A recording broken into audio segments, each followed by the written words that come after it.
Hola amados, Dios nos bendiga a todos. Su amigo y servidor Jairo Galicia. Quiero compartir en el día de hoy una reflexión, una corta reflexión en relación a la abundancia de la gracia de Dios. Y es que tener claro el sacrificio de Jesús en la cruz del Calvario nos lleva a experimentar la abundancia de la gracia de Dios. A veces no estamos claros con las implicaciones de lo que se sucedió allí en la cruz del Calvario, la profundidad de ese sacrificio, las puertas o las posibilidades que abrió ese sacrificio para cada uno de nosotros. El apóstol Pablo dijo algo muy interesante. Él dijo: por la gracia de Dios soy lo que soy. Primera de Corintios capítulo 15, versículo número 10. Él estaba claro que solamente la gracia del Señor lo había colocado en esa posición que ahora tenía. La gracia de Dios no solamente incluye la salvación. Muchas veces nosotros no estamos claros con eso y creemos que la abundancia o la gracia del Señor se limita a la salvación, y no. El regalo de Dios, digámoslo así, el paquete de ese regalo no solamente incluía el hecho de que un día estaremos allí con el Señor en el cielo. Trae con ello muchas cosas y muchas bendiciones. Se ha abierto la posibilidad de muchas bendiciones para cada uno de sus hijos. Pero viene una pregunta a mi mente y que probablemente muchos de nosotros nos la hemos hecho. Si somos hijos de Dios, ¿cómo es que muchas personas no alcanzan ciertas bendiciones? O cómo es que a veces vemos como que hay gente más bendecidas que otras.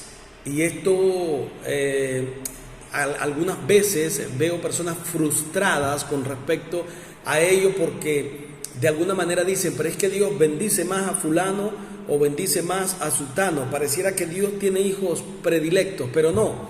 La abundancia de la gracia de Dios fue manifestada para cada uno de sus hijos. El sacrificio de Cristo, y repito esto, no solamente nos dio la posibilidad de ser salvos, sino que abrió juntamente con ello las bendiciones de Dios para cada uno de nosotros. El libro de Efesios, en el capítulo número 1 y en el versículo número 6, dice la Biblia allí que fuimos creados para alabanza de la gloria de su gracia, con la cual nos hizo aceptables en el amado.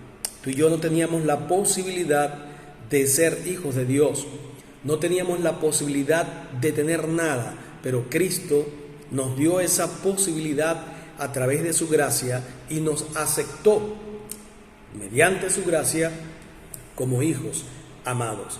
Y no solamente eso, sino que el versículo número 3 de ese mismo capítulo dice que nos sentó en lugares celestiales o lugares de privilegios. Así que no teníamos ninguna posibilidad, pero Dios nos colocó en lugares de privilegio. No lo merecíamos, ojo, no lo merecíamos, ni aún lo merecemos, pero sin embargo nos aceptó como hijos amados y nos ha puesto en lugares de autoridad, no por nuestros propios méritos, sino por los méritos de aquel que con la abundante gracia nos entregó y nos dio a cada uno de nosotros según su voluntad. Ahora, esta gracia de Dios está manifiesta y se manifiesta en cada uno de los aspectos de nuestras vidas. La veamos o la identifiquemos o no, el Señor manifiesta su gracia en nosotros. Está presente en tu trabajo, cuando te ascienden, cuando te ascienden o puedes emprender cosas nuevas, o cuando tú miras cómo la empresa donde estás trabajando es prosperada con tu llegada allí. Y hemos escuchado múltiples testimonios de cómo las empresas son prosperadas cuando hay una persona que permite que la gracia de Dios pueda ser manifiesta en su vida. Yo recuerdo que hace poco estuve trabajando en una empresa y el primer mes me llamó el dueño y me aumentó. Y como a los 2 meses me volvió a aumentar y yo decía, pero bueno, ¿y qué está pasando aquí? La gracia del Señor en nosotros, en cada uno de nosotros. Así que la gracia de Dios, repito, está presente en cada uno de los aspectos de nuestras vidas. Aún en las cosas que pensamos que son malas, la gracia de Dios se manifiesta porque quiere hacer algo bueno en nuestras vidas. Y así como lo hizo en la vida de José. ¿Quién pensaría que este joven José, que fue vendido por sus hermanos a Egipto, más tarde llegaría a convertirse en el segundo hombre más importante en una reunión que tuvo con Faraón, tal vez de 1 o 2 horas, llegaría a convertirse en el hombre más importante después de Faraón en Egipto? Dios lo tenía preparado para preservar a la tierra de la hambruna que se presentaría posteriormente. Ahora bien, era porque la gracia de Dios estaba con él. La casa de Potifar fue bendecida, la cárcel incluso donde fue llevado más tarde fue bendecida, y en una reunión que tuvo con Faraón, este hombre fue ascendido al segundo más importante del trono. La gracia del Señor estaba con José. Así como estaba con José, también está la gracia del Señor con cada uno de nosotros, porque somos sus hijos, somos hijos de Dios, y repito, se ha abierto una abundancia de la gracia de Dios para cada uno de nosotros. El discípulo amado, el apóstol Juan, dicho este nombre por él mismo, él había recostado su cabeza, al pecho del Señor. Había escuchado los latidos de su corazón y conocía bien al Señor, había estado de cerca allí, y él sabía lo que el Señor quiere para nosotros, lo que Jesús quiere para nosotros. Y él dice esto: amado, yo deseo que seas prosperado en todas las cosas y que tengas salud, así como prospera tu alma. Así que es el deseo del corazón de Dios que nuestra alma sea prosperada. Eso es algo indudable, y allí la mayoría de nosotros no pone ninguna duda que el Señor quiere que nuestra alma, que nuestra vida espiritual prospere, pero que también prosperen todas las cosas en nosotros. Allí tenemos un poquito de dudas muchas veces, porque a veces creemos que Dios está detrás de nosotros como con un látigo para corregirnos y para exhortarnos, y que no nos deja a diestra y a siniestra. Y no, Dios es un Padre amoroso. Ciertamente Él nos corrige, ciertamente Él nos trata de llevar por el buen camino, pero Él no está con un chaparro delante de nosotros, no está con un látigo delante de nosotros, detrás de nosotros.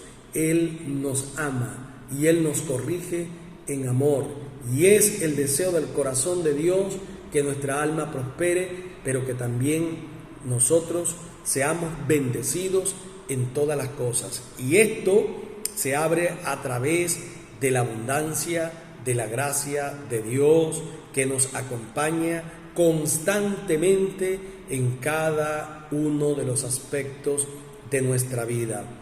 Recuerdo que en alguna oportunidad, un día sábado, estando allí en Venezuela, voy con mi esposa a un banco, un día sábado, una cooperativa, y ella me dice: necesito un dinero, voy a pedir un crédito aquí en la cooperativa. Y yo le dije: pero es que hoy no te van a dar un crédito, porque no los dan hoy. Y ella me dice: yo tengo la fe que sí, ya tú vas a ver que sí. Y se metió en el banco. Y yo le dije: bueno, yo te espero aquí. Yo la dejé, la esperé, y como 5 o 10 minutos más tarde venía mi esposa con el dinero en la mano. Y yo le pregunto: ¿y qué pasó? Bueno, que llegué allí y le pregunto a la persona que estaba allí en la caja para un crédito, y me dice: hoy no dan crédito, pero yo te lo voy a hacer, dice, yo te voy a firmar la cuestión. Y le hizo el cheque. y le dijo, mira, ahí está la persona que firma el cheque, se lo voy a llevar para ver si lo firma. Y se lo llevó y lo firmó. Y unos 5 o 10 minutos, no se tardó mucho más que eso, 10 minutos más tarde venía ella con el dinero en la mano y me dice, ¿viste? La gracia de Dios en cada uno de nosotros. Y eso solamente lo hace, vuelvo a repetir, la gracia del Señor en nosotros. Por la gracia del Señor soy lo que soy. Así que esa abundancia de la gracia de Dios no depende de nosotros, depende de la justicia ganada por Cristo en la cruz del Calvario. Él se entregó en la cruz y siendo justo por los injustos, de tal manera que ahora nosotros, dice la palabra del Señor, que somos y fuimos justificados por medio de la fe y tenemos paz para con nuestro Señor Jesucristo. Dios ganó esa justicia para nosotros en la cruz del Calvario. Y en la medida que nosotros depositamos nuestra fe en Él para aceptar el regalo del Señor, entonces en esa medida nosotros lo aceptamos. A menudo pensamos, creemos, al pensar pues creemos en eso, de que no somos lo suficientemente aptos o dignos para recibir las bendiciones de Dios. Y yo lo he pensado en muchas oportunidades, pero la realidad es que nadie merece el regalo de Dios, nadie. Aun cuando hemos recibido al Señor, no lo merecemos por nuestros propios méritos. Nadie lo merece. Simplemente el Señor nos da de su gracia, de lo contrario no fuera gracia. Y Él nos da de su gracia porque Él nos ama y porque entregó a su único Hijo por nosotros. Y nos ama tanto que lo entregó a Él, a Jesús. Entregó a su propio Hijo. Y dice la palabra del Señor, si Él entregó y no escatimó, no le importó su propio Hijo por entregarlo en rescate por nosotros, juntamente con Jesús, ¿no nos dará también todas las cosas que necesitamos? El problema no es que Dios no quiera darnos las cosas que necesitemos. El problema no es que Dios no quiera bendecir nuestras vidas. El problema es que muchas veces pensamos que no somos dignos. Así que oro en el día de hoy para que estemos dispuestos a recibir las bendiciones que Dios tiene preparadas para cada uno de nosotros. Amado Padre Celestial, te pido, Señor, que te glorifiques, que entendamos ciertamente que no somos dignos. Solamente el sacrificio de Jesús en la cruz del Calvario nos ha justificado, pero por la justicia de Cristo, no por la nuestra, por la obediencia de Cristo, no por la nuestra. Señor, tú nos has dado de tu gracia. Así que hoy recibimos, Señor, cada regalo que tú tienes para nosotros, en fe, creyendo que tú nos los entregas. Que Dios te bendiga